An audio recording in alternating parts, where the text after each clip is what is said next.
ಮಹದೇವಪುರ ಕ್ಷೇತ್ರದ ವರ್ತೂರಿನ ಗಾಂಧಿ ಪ್ರತಿಮೆ ಬಳಿ ಕನಕ ಸೇವಾ ಸಮಿತಿ ಟ್ರಸ್ಟ್ ವತಿಯಿಂದ ಆಯೋಜಿಸಲಾಗಿದ್ದ ದಾಸ ಶ್ರೇಷ್ಠ ಶ್ರೀ ಕನಕದಾಸರ 537ನೇ ಜಯಂತಿ ಹಾಗೂ ಕನಕದಾಸರ ಕಂಚಿನ ಪುತ್ಥಳಿಯನ್ನು ಶಾಸಕಿ ಮಂಜುಳಾ ಲಿಂಬಾವಳಿ ಲೋಕಾರ್ಪಣೆಗೊಳಿಸಿದರು.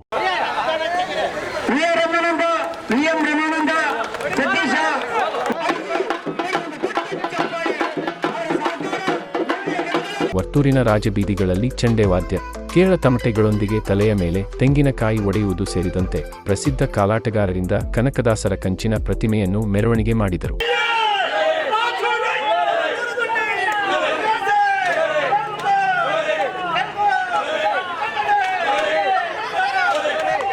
ತಿಮ್ಮಪ್ಪ ನಾಯಕರು ವ್ಯಾಸರಾಯರ ಇತಿಹಾಸ ಸೃಷ್ಟಿ ಮಾಡಿದ್ದಾರೆ ನಮ್ಮೆಲ್ಲ ಕನಕ ಸೇವಾ ಸಮಿತಿಯ ಪದಾಧಿಕಾರಿಗಳು. ಯಾಕಂತ ಕಾರ್ಯಕ್ರಮದಲ್ಲಿ ಮಾಜಿ ಸಚಿವ ವರ್ತೂರು ಪ್ರಕಾಶ್, ವರ್ತೂರು ಕನಕ ಸೇವಾ ಸಮಿತಿ ಟ್ರಸ್ಟ್ನ ಯುವ ಮುಖಂಡ ವಿಪಿ ರಕ್ಷಿತ್, ಮುಖಂಡರಾದ ಚಿಕ್ಕಣ್ಣ, ತ್ಯಾಗರಾಜು, ಟಿ ಶ್ರೀಧರ್, ಚಂದ್ರು, ರಾಜಣ್ಣ ಸೇರಿದಂತೆ ಟ್ರಸ್ಟ್ನ ಪದಾಧಿಕಾರಿಗಳು ಉಪಸ್ಥಿತರಿದ್ದರು. ಮಾತಾಡಿದರೆ ಯಾರೇ ಫೋನ್ ಮಾಡಿದ್ರು ಕೂಡ ಇಲ್ಲ ಅಂತಲ್ಲ, ಅವ್ರು ಯಾವುದೇ ಪದವಿಯಿಂದ ಇದ್ರು ಕೂಡ ಅವರು ಫೋನ್ ತೆಗೆದು ಅವರ ಕಷ್ಟ ಸುಖಗಳನ್ನ ಸಭೆಗೆ ಒಂದು ವಿಶೇಷವಾದ ಮೆರುಗು ಬಂದು ನಾವು ನಮ್ಮ ಶಾಸಕರಲ್ಲಿ ನಮ್ಮ ಕನಕ ಸೇವಾ ಸಮಿತಿ ವತಿಯಿಂದ ಹಾಗೂ ಸಮಾಜದ ಬಂಧುಗಳ ಪರವಾಗಿ ಮನವಿ ಮಾಡಿದ್ದೀವಿ.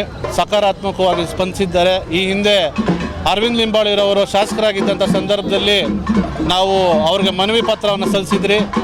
ಅವರು ಕೂಡ ಅದು ತಹಸೀಲ್ದಾರ್ ಮಟ್ಟಕ್ಕೆ ಹೋಗಿ ಆ ಪತ್ರ ನಂತರ ಅದು AC ಮಟ್ಟದಲ್ಲಿ ಈಗಲೂ ಕೂಡ ಇದೆ. ಅದನ್ನೇ ನಾವು ಏನು ಜಾಗದ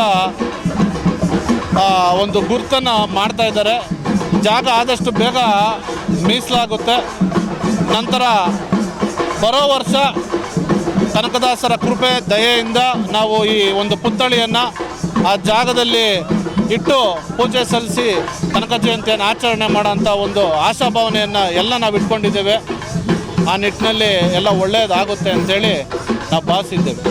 ಈ ಒಂದು ಕಾರ್ಯಕ್ರಮ ಯಶಸ್ವಿಯಾಗಿ ಇಡೀ ನಮ್ಮ ಕುಲ ಬಾಂಧವರೆಲ್ಲ ಸೇರಿ ಅದ್ಧೂರಿಯಾಗಿ ಈ ಒಂದು ಕನಕೋತ್ಸವ ಮಾಡಿ ಈಗ ನಾವು ಮೆರವಣಿಗೆಯಲ್ಲಿ ಪಾಲ್ಗೊಂಡು ಇನ್ನು ಮುಂದಂತ ಬರುವಂಥ ದಿನಗಳಲ್ಲಿ ನಮ್ಮದೇ ಆದಂಥ ಸ್ವಂತ ಜಾಗಕ್ಕೆ ಈಗಾಗಲೇ ನಾವು ಸನ್ಮಾನ್ ಶ್ರೀ ಅರವಿಂದ್ ಲಿಂಬಾವಳಿಯವರು ಆ ಒಂದು ತಹಸೀಲ್ದಾರ್ಗೆ ಸೂಚಿಸಿದ್ದಾರೆ.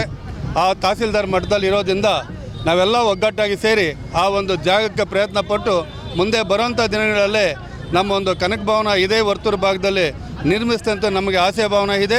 ಹಾಗೂ ಎಲ್ಲ ಕುಲಬಾಂಧವರಿಗೂ ಈ ಒಂದು ಭಾಗದಲ್ಲಿ ಎಲ್ರಿಗೂ ಒಳ್ಳೆಯದಾಗಲಿ, ಎಲ್ಲರೂ ಒಗ್ಗಟ್ಟಾಗಿ ಈ ಮುಂದೆ ಬರುವಂಥ ದಿನಗಳಲ್ಲಿ ನಾವು ಕನಕ ಜಯಂತಿ ಮಾಡೋಣ ಅಂತ ಹೇಳ್ತಾ